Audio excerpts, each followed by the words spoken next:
programming tutorial. What we're going to do now is draw a graphics line. So you can use the drawLine method in the graphics package, and it's the G dot, and the G, remember, is because we could give this any name here at all, but we just done G, and so whatever we used here for this type of graphics we would use here, and the dot operator to access its methods. So this one's called drawLine, and that's it down there.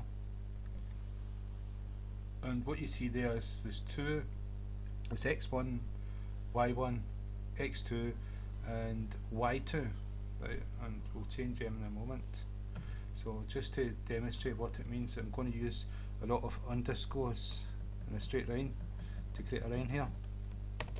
Right, and so that's a line, a straight line. Now this part here is x1 and y1, and at the end of the line is x2 and y2, and so this position here would be x, which would be the distance between the edge of the frame to here, and it would also be the y, the distance between y, the start of y, down to here, and that would be x1 and y1. This point here would be the distance between the start of x to the end of the line and the start of y till the end of the line, so that would be x2. This point here would be x2, y2, so that's why we've got two xy coordinates. So that means we can have a diagonal line if we want it. So we'll take this away and we'll fill in a position here. So we'll do 300 and we'll go down 300,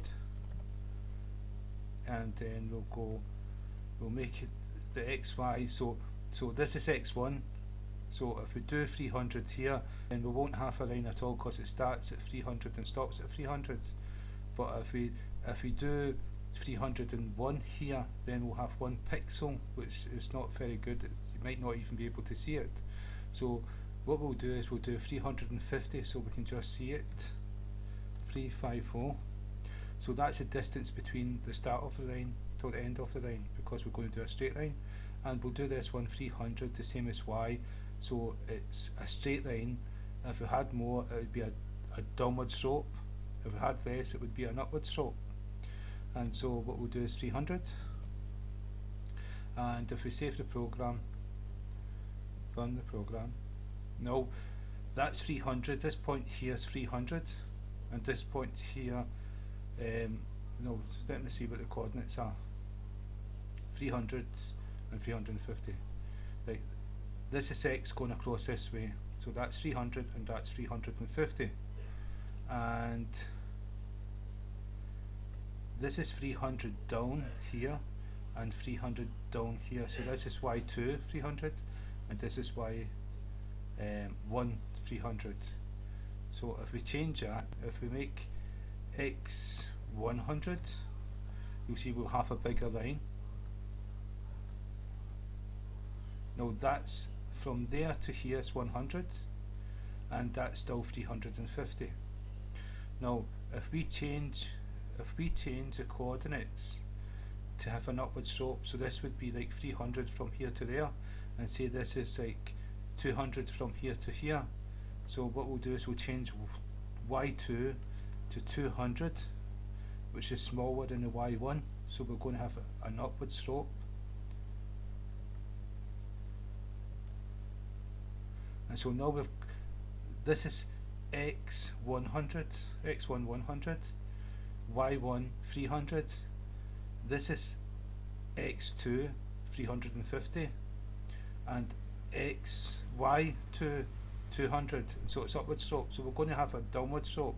This will still be 300, but we'll put this to 400. Instead of 200, we're going to have 400, so it's going to be a downward slope. Save, run the program, and now we've got a downward slope. So that's drawing straight lines, and you can have thicker lines. We'll do that later on. That's the thinnest line possible, but we can have like broader lines, thicker lines, and so we can use lines to make our graphics better. And that can be a line that someone walks on, that we can do the coordinates that they can't fall through it in animation. So that's a line. That's a line. In graphics, it's like drawLine is method for it. And so the next one we'll do, I'm not too sure. There's quite a few methods to go through. Let's see. Right, that's this one for the moment, and I hope that's been of use.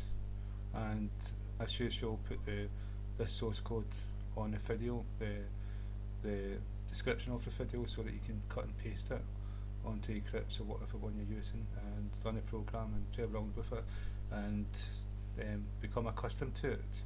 So again, thank you for your time.